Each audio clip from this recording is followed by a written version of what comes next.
Shivanshu recording studio बानावर बिशुनगंज।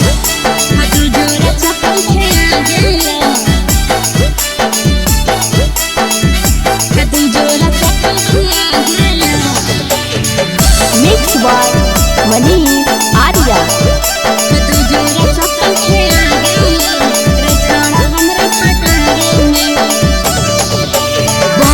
सोहरे सुनेर छौड़ा रही के गावे में, बनाई सोहरे सुनेर छौड़ा रही के गावे में, हाँ हाँ रही के गावे में।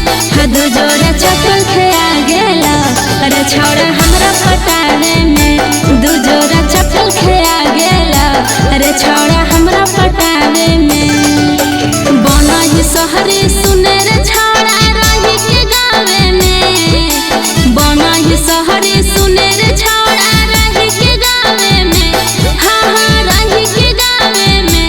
दू जोड़ा चप्पल खेया गेला रे छौड़ा हमरा पटावे में, दू जोड़ा चप्पल खेया गेला रे छौड़ा हमरा पटावे में।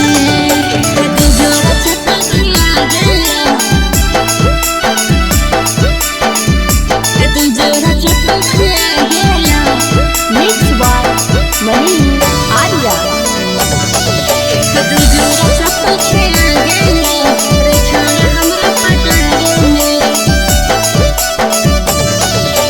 हमारे चक्कर में तू रहानी पागल रे, नींदियो नया बहल रहानी जागल रे,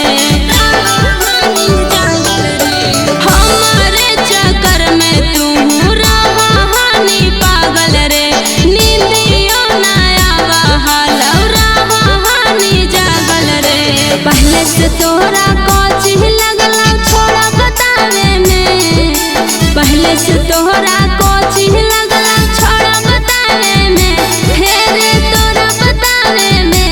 दू जोड़ा चप्पल खेया गेला रे छौड़ा हमरा पटावे में, दू जोड़ा चप्पल खेया गेला रे छौड़ा हमरा पटावे में। दू जोड़ा चप्पल खेया गेला,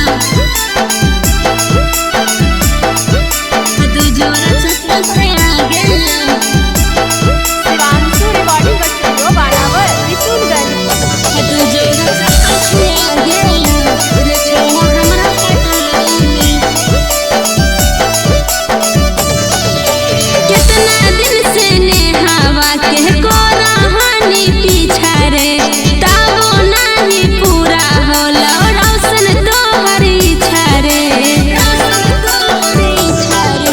कितना दिन से नेहावा के कोराहानी पीछा रे, ताबो नाही पूरा होला मानस तोहर इच्छा रे। कितना